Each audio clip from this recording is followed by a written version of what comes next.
Dans un instant, nous embarquerons à bord du Royal Helena. Ce voilier bulgare arrivera demain au Havre pour le début des grandes voiles avec à son bord 28 jeunes stagiaires. Nous nous rendrons également dans les Pyrénées-Atlantiques où une dizaine de passionnés d'ornithologie participent à la 39e saison du comptage des oiseaux migrateurs. Mais tout d'abord, elle est l'héroïne du dernier film éponyme de Christopher Nolan. Dunkerque a déjà attiré près d'1 million de spectateurs en France. Un carton qui booste également le tourisme de la ville côtière historique du Nord. Il y a 400 000 hommes sur cette plage. La jetée est du port de Dunkerque, c'est un peu la star du film de Christopher Nolan. Pour ce long métrage qui retrace l'histoire de l'opération Dynamo, le réalisateur a tourné la plupart des scènes ici. Depuis un mois, ce marin propose donc des balades en mer pour faire revivre au public les émotions qu'ils ont connues au cinéma. C'est un gros chantier que le réalisateur a fait faire pour quelques heures de retransmission. Et ça marche. À chaque sortie, son bateau fait le plein.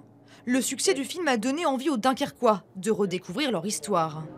Natifs de Dunkerque, on a beaucoup parlé, mais sans trop de détails. Je voulais venir avant la sortie du film, mais les musées étaient fermés, il n'y avait pas la même organisation. Même constat dans ce musée. Depuis la sortie de Dunkerque, le nombre de visiteurs a été multiplié par 5. Cécile a traversé la France pour venir ici. Le film l'a bouleversée.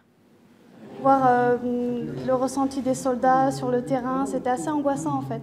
Donc, mais le fait de venir ici, oui, c'est assez émouvant. Le film a été un véritable révélateur qui a tout d'un coup fait prendre conscience aux gens que d'une part que Dunkerque, c'était en France et qu'en plus il y avait une histoire et que cette histoire méritait peut-être d'aller la connaître et d'aller voir ce que c'est.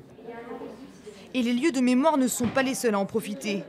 Restaurants, hôtels, l'effet Dunkerque, c'est toute la ville qui en profite.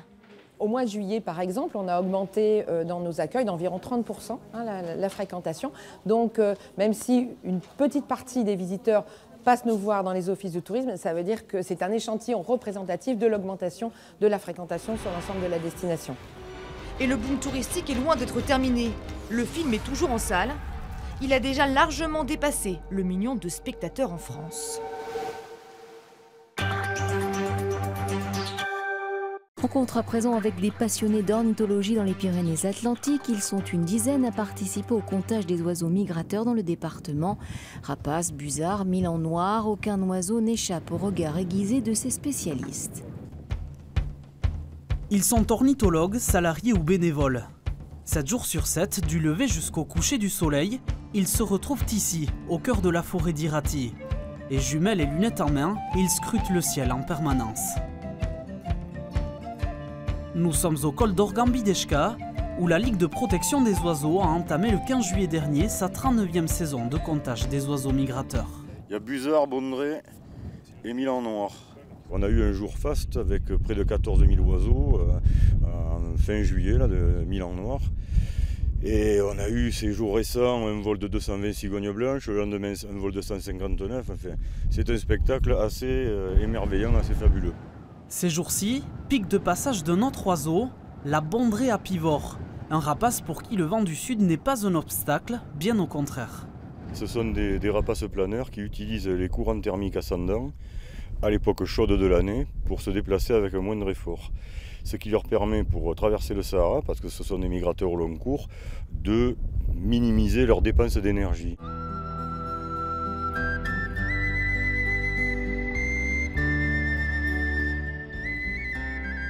Mené dans le cadre d'un programme interrégional, ce suivi a une visée scientifique. En presque 40 ans d'études, il a permis d'établir quelques évolutions. Le milan noir, c'est une espèce qui a plutôt tendance à croître en effectif. Il y a d'autres espèces pour lesquelles il y a une relative stabilité. La mission des membres de la LPO s'achèvera le 15 novembre. Vous pouvez découvrir leur travail à tout moment, près des chalets d'Irati.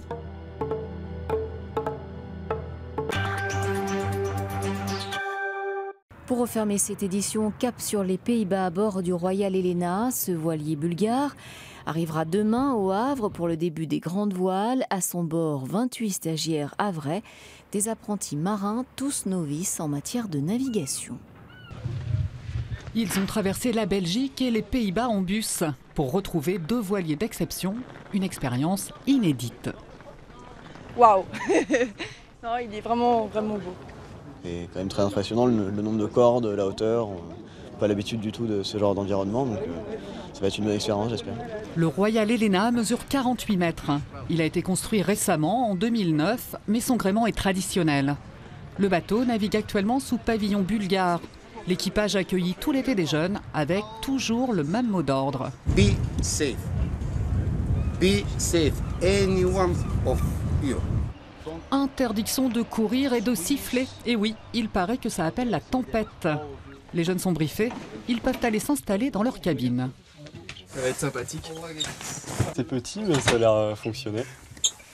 C'est plutôt plus grand que ce que je connaissais jusqu'alors. Baptiste est l'un des rares havrais à avoir déjà navigué. Pour les autres, c'est plus une belle opportunité à saisir. Une offre de l'agglomération havraise pour fêter les 500 ans de la ville. Les grandes voiles du Havre vont en effet accueillir l'arrivée de la Tall Ship, une course internationale qui impose aux bateaux d'embarquer des jeunes.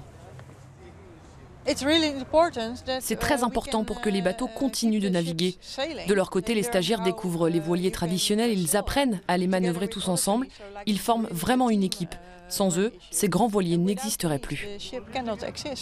Dernier défi de la Tall Ship 2017, rejoindre Le Havre à la voile. Erika n'y a pas résisté. J'adore l'aventure et c'est l'occasion d'apprendre de nouvelles choses. Première écluse, la navigation commence avec son lot d'inconnus et d'espoir. Je suis curieuse de voir ce qui va se passer au large et les premières manœuvres du bateau, les voiles, ça va être incroyable. Royal Helena quitte lentement le port de Den Helder, le plus au nord des Pays-Bas. Des Hollandais viennent saluer une dernière fois les grands voiliers. Pour les équipiers, le spectacle ne fait que commencer. Partir de nuit, c'est vrai qu'on a un coucher de soleil magnifique. De le voir à partir d'un voilier, c'est quelque chose qui ne se passe pas tous les jours. C'est teinte orangée et rouge. Et voilà, je pense là, on va bien mettre 1h30 avant de pouvoir sortir du port d'Den Helder. Mais franchement, ça vaut le coup. C'est juste magnifique. Le rythme est donné. Les jeunes découvrent le temps de la navigation, suspendu au bon vouloir des éléments.